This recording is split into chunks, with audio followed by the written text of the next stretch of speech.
Hi traders, welcome to the recording of my live session. Today I'm going to get in depth one of my trades today, but before that, take a look at Adobe. Adobe is down 12%. It tried to move higher, it failed. I'm going to shorting here 2,500 shares. Now I'm expecting it to come down because it's supposed to be a gap and go. What usually happens, and I just reached my target over 10 grand, took my partial and left 400 shares. Was a fast forward in Adobe. Now I'm moving to RBLX, which again is not my main topic today. I'm going to talk about another trade soon, but take a look at the intraday. It's uptrending, it's looking great. Now it's a time to take a look at the daily. Now what's the daily is doing?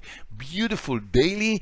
Everything comes in together, a nice bull flag formation in RBLX, and I'm gonna go long RBLX based on the intraday and the daily together. Nice reversal, just moved over the whole number, $46, and I'm buying right over here 4,000 shares. Now RBLX is uptrending, clearly uptrending, and the S&P is doing the same. Now if you take a look at the S&P, we started with a gap down today and then we moved up, closed the gap. Now we are continuing to move higher. It's a nice reversal just like RBLX, but I do not trust the S&P 500. I don't trust it because the daily looks terrible. It also started with a gap down today, and recently the S&P crashed. I mean, just 2 days ago the S&P crashed down. So I'm in RBLX expecting it to move higher with the S&P 500. Initially it did move higher because again it looks great. Intraday is up 2%, but now it's coming down. It's looking bad because the S&P just failed. I'm down $1,500 and I'm gonna move out. Just a 30-cent stop loss. So you see, I took a trade expecting the S&P to move higher, but look what happened to the S&P. We just had this huge red candle and RBLX came down with the S&P 500. Although it looked great daily and intraday, it just couldn't hold on when the S&P came down. Now the problem is the S&P. I did not trust the S&P to continue higher. I mean, I watched it, it was moving higher. So I took a trade which was relatively low risk, 30-cent trade. Now I'm looking at Mrna, which is the trade I want to talk about today. Now Mrna is down 1.5%. It's trending lower. At this point, right now, when the S&P just failed to move higher, I'm looking for shorts naturally because I trust that more. S&P recently came down, now it's moving lower. I trust it, but I do not want to chase Mrna. I want to wait for a pullback. Now what you're seeing me doing here is relatively rare.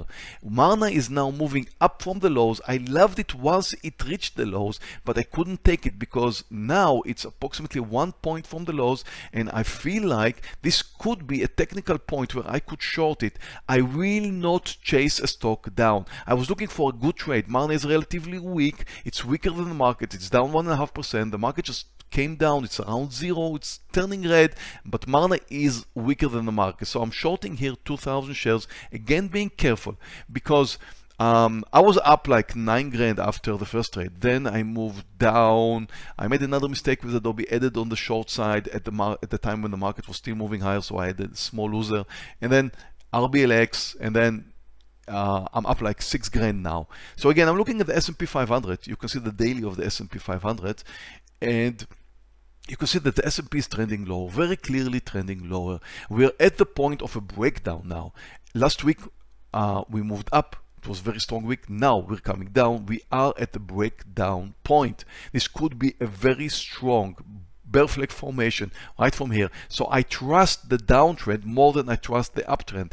That's why I took Mrna. I took Mrna because I believe the S&P, after failing to move higher, you know, my RBLX trade, now started moving lower. This direction I can trust. So I took a 2,000 share stop trade in Mrna because my stop loss is around 1 point. So I was figuring out, okay, I'm up like 6 grand. I don't want to finish this day less than 4 grand. So I'm risking around $2,000. That was the idea of the 2,000 shares. Now I'm moving down. It's moving down. I'm in the making like $1,800 right now, taking my profit, leaving just 200 shares for the continued move of Mrna. Now this could have been trusted. It could have been trusted because of the S&P. Now you can see that once the S&P started moving down, I trusted it. It continued to move down. Now it's clearly trending lower. It's deep in red territory now. Nasdaq also down, and again very red, and Mrna could have been trusted. So again, I did not wait for Mrna. I did not chase Mrna when it was at the lows. I was waiting for it to move a little bit higher and shorted it on the way up, which is extremely rare.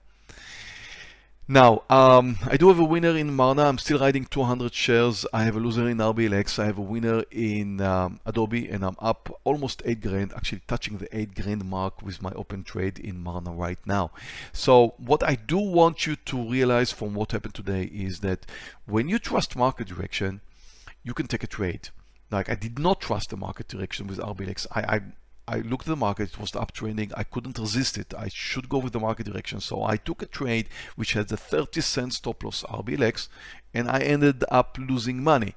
But it was not a high risk trade.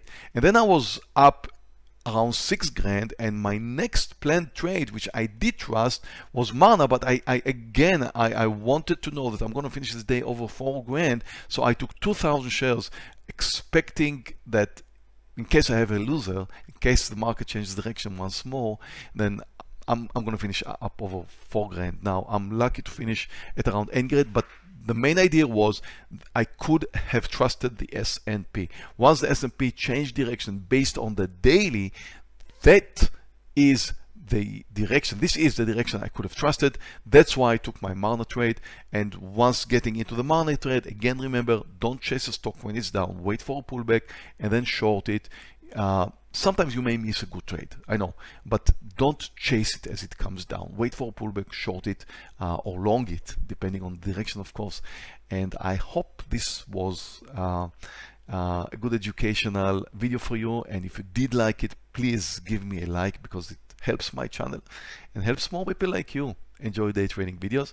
There's also the subscribe button right over here, so if you want to subscribe to my channel, you can, and hit on the notification bell if you want to be notified of my future uploads. And plenty of links right here below. One of them is the same platform I'm using, the Colmex Pro platform, which I believe is one of the world's best.